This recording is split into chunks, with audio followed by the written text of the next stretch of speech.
اس خاندان میں پیدا ہونے والی ہر بیٹی ایک ہی بددعا کے ساتھ پیدا ہوتی تھی۔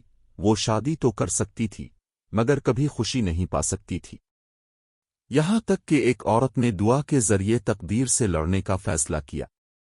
بددعا زدہ نسل، وہ عورت جس نے 100 سال پرانی بددعا توڑ دی۔ حقیقی اسلامی معمہ خیز کہانی۔ کہا جاتا تھا کہ اس کا خاندان بددعا زدہ ہے۔ 100 سال سے زیادہ عرصے تک رحمانی خاندان میں پیدا ہونے والی ہر بیٹی اپنی خوشیوں پر ایک سایہ لیے پیدا ہوتی تھی۔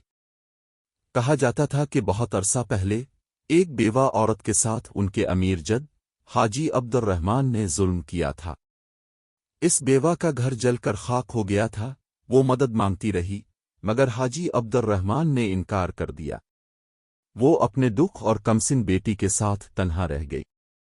اس دن راکھ میں کھڑی اس کے لب کپکپاتے ہوئے آسمان کی طرف اٹھے اور اس نے دل ٹوٹے ہوئے لہجے میں بددعا دی، تیری نسل کی بیٹیاں بھی وہی تنہائی محسوس کریں جو آج میں محسوس کر رہی ہوں۔ وہ محبت تو پائیں مگر کبھی اپنے گھروں میں سکون نہ پائیں۔ اس وقت کسی نے اس کے الفاظ پر یقین نہیں کیا مگر چند دہائیوں بعد ایک عجب سلسلہ ظاہر ہوا۔ یہ ہر رحمانی بیٹی، چاہے وہ کتنی ہی حسین، پڑھی لکھی یا نرم دل کیوں نہ ہو، اپنی شادی میں خاموشی سے دکھ سہتی رہی۔ کچھ شوہروں سے جدا ہو گئیں، کچھ بے محبت گھروں میں گھٹتی رہیں، کچھ جوانی میں بیوہ ہو گئیں۔ سب کے دکھ ایک جیسے تھے، گویا یہ محض اتفاق نہ تھا۔ اب جدید زمانے میں اس خاندان کی آخری جانی پہچانی بیٹی عائشہ رحمانی ممبئی کے ایک فلیٹ کی کھڑکی کے پاس بیٹھی شہر کی روشنیوں کو دیکھ رہی تھی جو اس کے اندر کے اندھیرے کا مذاق اڑا رہی تھی۔ اس کا شوہر عمران، ایک کامیاب انجینئر، کافی عرصے سے اس کے دل کو دیکھنا چھوڑ چکا تھا۔ اس نے سب کچھ دیا، آرام دہ گھر، گاڑی، حیثیت، مگر محبت نہیں۔ ہر رات وہ خاموش، سرد اور لاتعلق ہو کر گھر آتا۔ عائشہ نے ہر ممکن کوشش کی، وہ نماز پڑھتی، آنسوؤں کے ساتھ مسکراتی، اس کے پسندیدہ کھانے بناتی، مگر خود کو ہمیشہ غیر محسوس، غیر سمجھی، غیر محبوب پاتی، گویا وہ ایک اجنبی کے ساتھ رہ رہی ہو۔ ہر جھگڑا اسی پر ختم ہوتا کہ عائشہ معافی مانگتی، حتیٰ کہ اس بات پر بھی جو اس نے کی ہی نہ تھی۔ شادی سے پہلے اس کی ماں نے کہا تھا، ہماری بیٹیاں دکھ الفاٹیتی ہیں، بیٹا بس دعا کرتی رہنا۔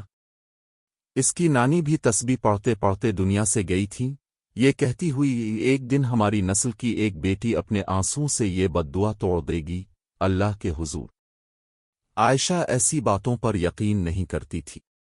وہ تعلیم یافتہ تھی، ایک اسلامی اسکول میں استاد، حقیقت پسند اور سمجھدار، مگر جب اس کی شادی ٹوٹنے لگی تو ایمان اس کا آخری سہارا بن گیا۔ ہر رات خاموشی سے نماز تہجد پڑھنے کے بعد وہ قرآن مجید کی آخری 2 آیات سورۃ البقرہ پڑھتی اور روتے ہوئے کہتی، اللہ اگر یہ واقعی بددعا ہے تو اپنی رحمت سے اسے توڑ دے۔ اس کے آنسو جائے نماز کو بھگو دیتے اور اس کے دل میں ایک نیا سا درد جنم لیتا، ایسا درد جو محض عمران کا نہیں بلکہ قربان الہی کا متلاشی تھا۔ پھر ایک رات سب کچھ بدل گیا۔ وہ شعبان کی 15ویں رات تھی جب عائشہ نے تہجد مکمل کی، باہر آندھی چلنے لگی۔ ہوا اس پرانے آئینے کی درزوں سے گزر کر سسک رہی تھی جو اس کی ماں نے دیا تھا، وہی آئینہ جو ان کی پردادی کا تھا، وہی عورت جو اس بددعا کا پہلا شکار بنی تھی۔ اچانک بجلی چمکی اور ایک لمحے کو عائشہ نے دیکھا، آئینے میں اس کا عکس نہیں بلکہ سفید لباس میں ایک روتی ہوئی عورت کھڑی تھی۔ عائشہ کا جسم کانپ گیا، قرآن اس کے ہاتھ سے چھوٹ کر فرش پر گر گیا۔